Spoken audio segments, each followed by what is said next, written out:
source for local news is on the air and online 24 hours a day. The latest local news stories are heard every hour on Central Illinois' news station, the Big 1520 AM and 92.3 FM WHOW. Stream live at DeWittDailyNews.com. They're also heard every hour on the station that's your easy choice, 95.9 FM WEZC. And to read the latest local news on your electronic device, including tablets, iPhones, and smartphones, go to DeWittDailyNews.com. DeWitt County's #1 source for local news is on the air, online, 24 hours a day.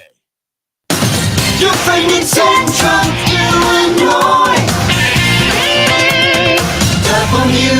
WHOW. Top of the morning. Thanks for being with us. I'm your host today, Seth Lawrence. The WHOW Morning Show streams to Facebook and YouTube, brought to you by Peterson Insurance, your Pekin Insurance agent in Clinton. My guest in studio this morning is DeWitt County Sheriff Mike Walker. Good to see you, Sheriff. You doing all right? Doing well, trying to stay cool, staying warm out there. Yeah. I bet Sheriff Vogelzang is cool somewhere, not in Piatt County, don't you think? Nah, I talk to Mark. I give him a hard time, but he's there more than he's not. I just it's just a friendly fodder that we have with each other. We both probably spend more time in the office than you do away from it. Yeah, for absolutely. Sure. Yeah, absolutely. I mean, you can probably ask both our wives that, and they'll tell you that. So I just got a hold of him the other day, actually trying to get him back on the show. So he's fun. I like him a lot. So Sheriff, let's dive into. You put out a pretty significant announcement earlier this week, seeking a third term for sheriff. How about that? Yes, I did. It's something that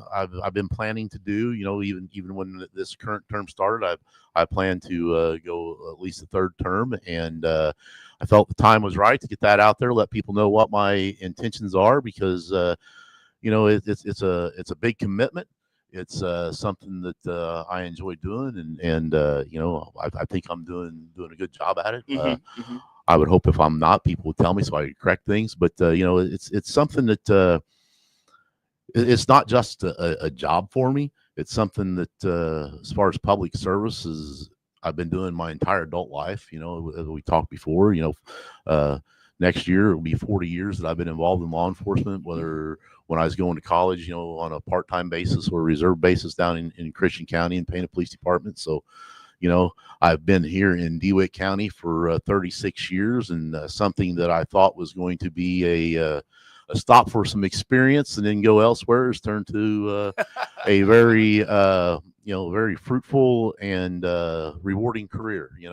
As you mentioned, I'm a native of Pana, but when I came up here, it's kind of started feeling like home pretty quick, because it's very similar to Pana and Christian County size-wise and different things. And then obviously I met my wife, who as of tomorrow, I'll be married to 33 years. Wow. A lot of people question her sanity for putting up with me and her decision making, but 33 years tomorrow. So it's just a commitment that I've made to DeWitt County and the citizens of DeWitt County. I'm doing it. I'm not just doing it for myself. I'm doing it for them. Yeah. I think I've got 25 years of experience on the administrative side. I ran the jail for 10 years. I was chief deputy for 6, worked part-time for a couple of years after I retired, and then took over sheriff December 1st of 2018, and made some, I think, some pretty significant advances as far as things that we've done during my term. We've some of the bigger ones that come to mind is we upgraded our report writing system that the entire county uses. Piatt County uses that as well. It's a shared system. We did that with Piatt County. It helped reduce some of the costs. Upgraded our camera systems. We were one of the first ones to have cameras in the jail. Prior to me being sheriff, one of the things I wanted to do was keep that system upgraded so we have the best equipment we can for our deputies, and because this year was the year that it was mandated, and our agency looked at that as something that we didn't want to get behind the 8 ball, even under Sheriff Schaffner. We didn't want to get behind the 8 ball. It was something that we had to do. Try to find the money to do it.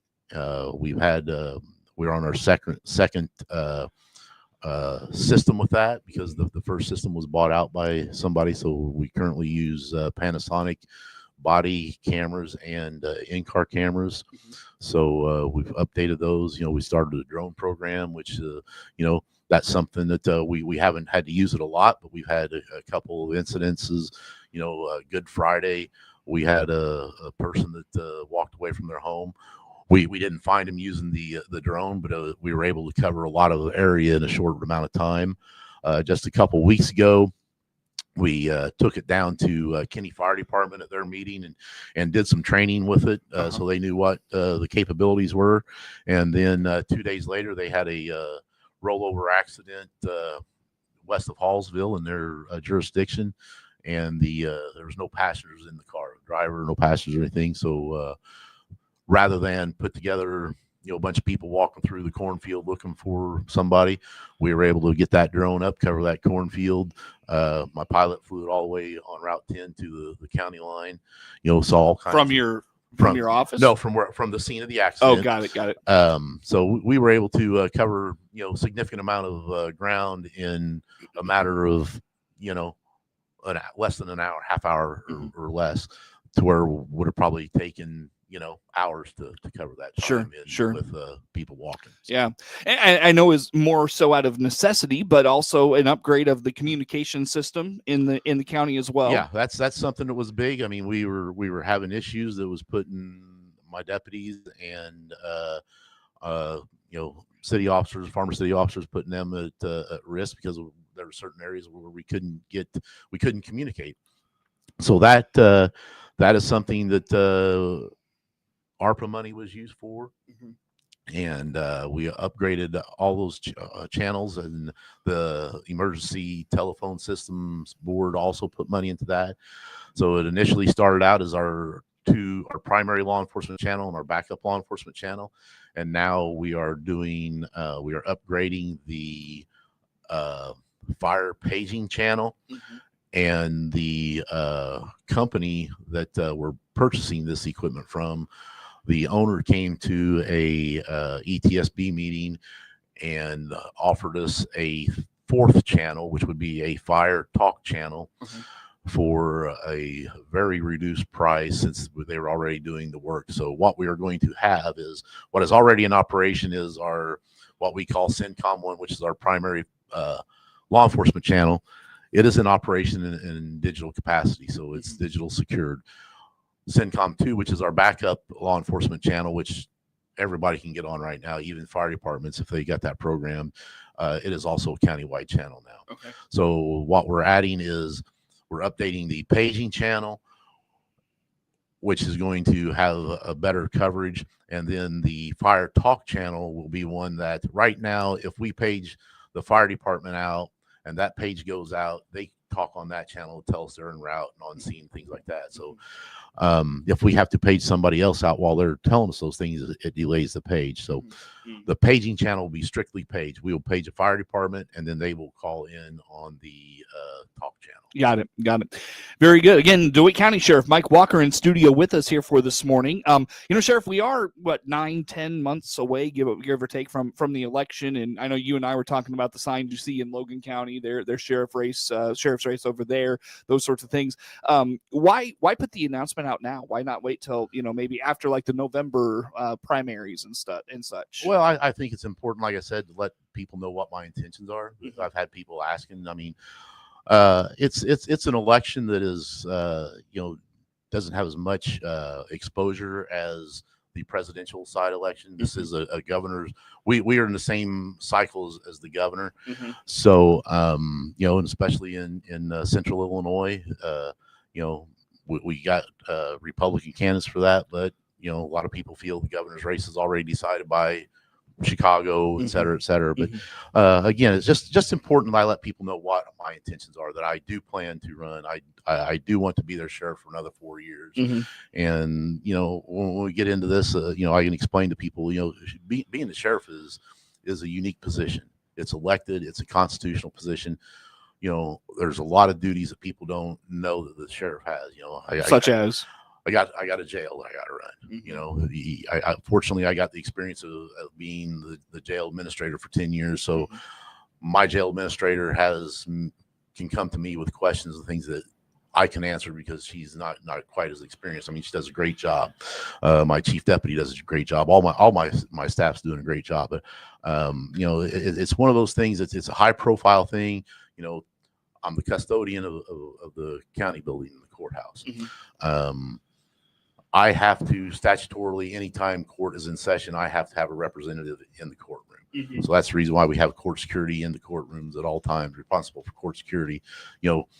I got probably the biggest budget in the county that I'm responsible for. So, it's just it's a unique office. It's a situation that when you take on these positions, especially for me with the position and the spotlight that it's in, you got to be careful not only what I do at work, but when I'm out and about. I try to conduct myself outside the office as I do in the office because, I got 13 other people working for me as far as deputies, and I got corrections officers that when I'm not there as sheriff, they're acting in my stead. So I expect them to conduct themselves the way I would conduct myself. So if I do something that is disparaging to that office, not as only disparaging to me in that office, it's disparaging to my deputies and my correctional officers. So, gotcha. And that's the thing, 95% of the time, if I'm out and about and people that see me that know I'm a sheriff, well, first it's not, hey Mike, how you doing? Hey sheriff, Then everybody, I'd say that to you even. Exactly. So if I'm out to eat somewhere, everybody in the restaurant, hears that, oh, hey, that's the sheriff, better, whatever. And I don't want to, put shade on that, I guess. I should say, And the thing is, I'm very fortunate that, I was raised by parents that, I come from a good home, good family, a Christian family, still morals and values in me. I got to see a lot of things as far as the law enforcement side because of my dad. He passed about a year and a half ago, but he spent 36 years in law enforcement in a part-time capacity because, back then the pay for police officers wasn't like it was then, and he was a Caterpillar employee. So, you do what you do to take care of your family. And, fortunately for him, my mom was very supportive of that. And, for lack of a better term, allowed him to work 3 and 4 nights a week after he'd worked at Caterpillar. I remember Dad getting home at, 4:00 from Caterpillar and going to work at 5 or 6 and work until 11, 12 o'clock for the police department. So I had that support system, and it makes you realize what being a servant for your community is. And really, I've I got 2 kids, and my daughter lives in Forsyth, and she's never had any interest, but I'm kind of passing that on to my son. He's a fireman down in Kinney. He's actually a captain. He's been involved with the Kinney Fire Department since he was 16. And he just recently left Caterpillar to become a full-time EMT out here at the DeWitt County EMS. So, even though he's on the fire side, you can forgive him for that. I can forgive him for that because he gets that from his grandpa. My dad was also was a volunteer fireman and put in a lot of time with that, and and actually gave his health for that because my dad fell off a fire truck in 1977, 30 feet, broke both knees and wrists. So hopefully that doesn't happen to my son. He doesn't take completely after grandpa, but I did not have strays to the fire department on my bingo list of morning show topics today. So I'm proud of that, and proud that the for hopefully next several years or decades that he'll carry on that servant to the community. Sure. And it is near and dear to my heart to be able to serve the county, the citizens of the entire county. And one thing I tell people, it is a political job. It is party, politics, and to me, I understand the concept of the party politics, but on the other hand, it would be nice if the sheriff's election or some of these countywide positions were not party politics. Ben and I were just having that conversation earlier. It's unreal. You have to like declare a party in these because elections. You know what? Republican or Democrat, if you call the sheriff's office, I'm not going to tell my dispatchers, hey, is that person a Democrat? Well, we're not going, and I have a good relationship with the people in the Democratic Party just as well as I do the Republican Party, because I am a sheriff for the citizens of DeWitt County, not Sure. just Republicans, not just the Democrats or whatever, for everybody. Yeah. And I like to think that I'm the same person now that I was before I was sheriff. Mhm. You got to remain grounded and remember where you came from. I worked my way up through the ranks. I didn't know anybody when I came here, so I started as a deputy. I worked through, my experience, my dedication is what I feel what got me to be in the administration roles, the patrol sergeant, the jail administrator, the chief deputy, and now sheriff. And I think one of the things that helps me remember that is, again, going back to my dad and the things that I learned from him. I'll never forget one of the first things he told me when I first started down there was that, treat people the way you want to be treated until they give you a reason not to. And that's one of the things I tell young people, you can get along with just about anybody in this job. We deal with people. A lot of times they're good people having a bad day.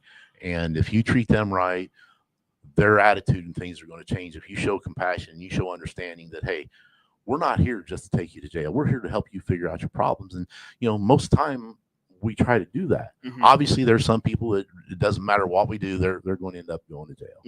But there's a right way to do that and a wrong way to do that.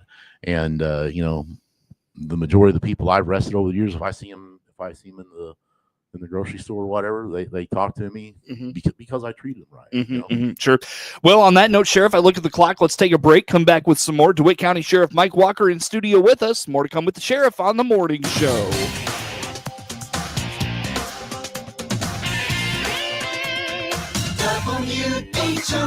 WHOW.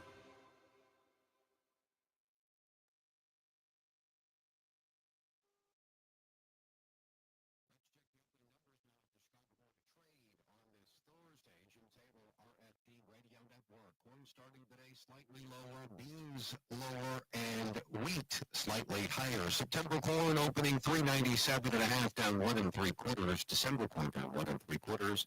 413 3/4, and March corn 430 3/4 down 1.5. August beans starting today 10.05.5 down 3.5. September beans under $10, 9.95 3/4 down 1 3/4. November beans 10.06 3/4 down half a penny. September wheat 551 up 4. December wheat up 3.5, 570 3/4. And March wheat 588 3/4 up 3.5. August bean meal 268.90. That's down 50 cents. August bean oil 53.24 down a nickel. Opening numbers on this Thursday morning. Jim Taylor, RFD Radio Network. Bob Chevrolet Buick offers full transportation options while giving you peace of mind. This is Scott Baum from Baum Chevrolet Buick here in Clinton. This is what we do every day. We listen to you, give you options for routine maintenance, major mechanical problems, or collision repairs with a staff that's knowledgeable to find the best option for you. Baum Chevrolet Buick, your full-service dealer. See us at BaumChevyBuick.com right from the start. CEO Paul Scour here from Warner Hospital and Health Services in Clinton. Call our family medicine clinic now to get your children's school physical scheduled. We're accepting new patients of all ages. More info by clicking our icon at DeWittDailyNews.com. DeWittDailyNews.com is the area's leading local news source 24 hours a day, 7 days a week. Get the latest local news, obituaries, police blotter, weather forecast, and more. Head to DeWittDailyNews.com to get the local information you need to know.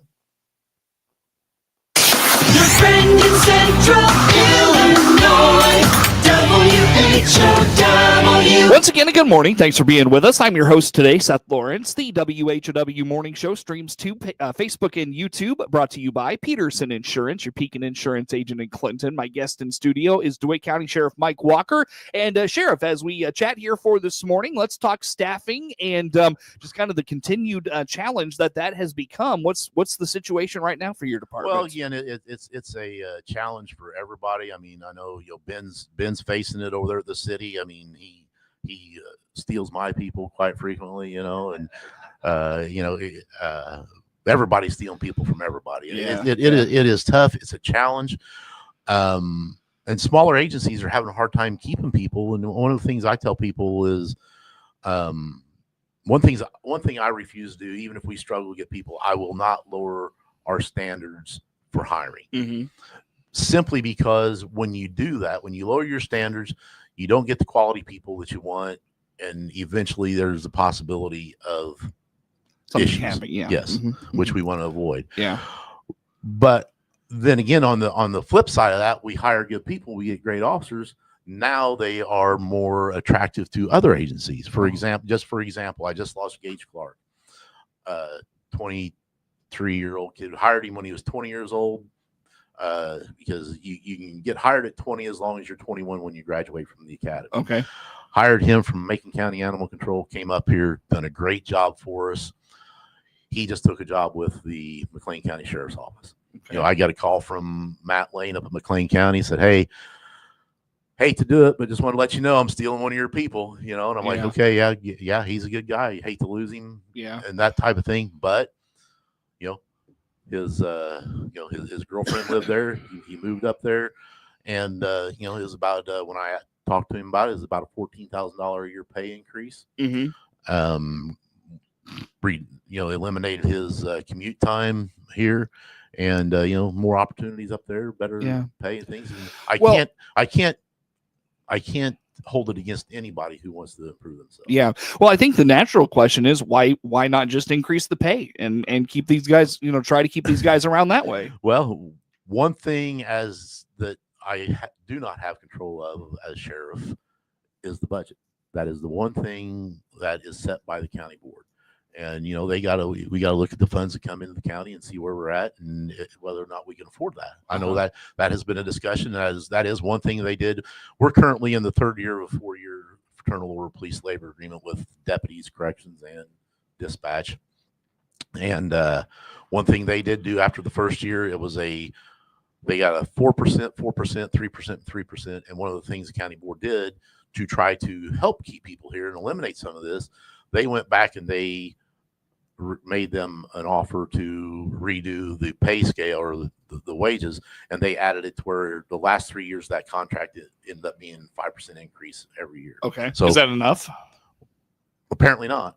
You know? And it's you know, it's benefits, health insurance, things like that. I mean, and some people just want to go to a bigger department and things like that. Oh, so okay. You know, and that's the reason why we've lost people to the Clinton Police Department. They get some experience in here, and then they go in as a lateral transfer, and their pay increases. So. Gotcha. Interesting stuff, Sheriff. About a minute left here with you this morning. What's kind of kept you busy? Anything on the call side, or noticing any trends there? What's going on? We're just getting things done. You know, getting out patrolling, doing what we need to do, answering our calls, and trying to be proactive and prevent the different things. And you know, I appreciate you having me in. Appreciate you allowing me to talk about you know, my aspirations to be sheriff another 4 years. You know, I like to think I've done a lot for the community. You know, one of the things I did, you know, way back in 1992, you know, Gilbert Burke gave me the opportunity to start the DARE program here in town, which that's right, continued, which is a good thing. You know, I've tried to keep our deputies with equipment that keeps them safe and things like that. When we provide good equipment, not only does it keep the deputies safe, but it helps keep the public safe. And that's what we're all about. Well, Sheriff, always good to see you. Thanks for coming out this morning. DeWitt County Sheriff Mike Walker, my guest in studio. Network News comes your way next on the morning show. WHOW.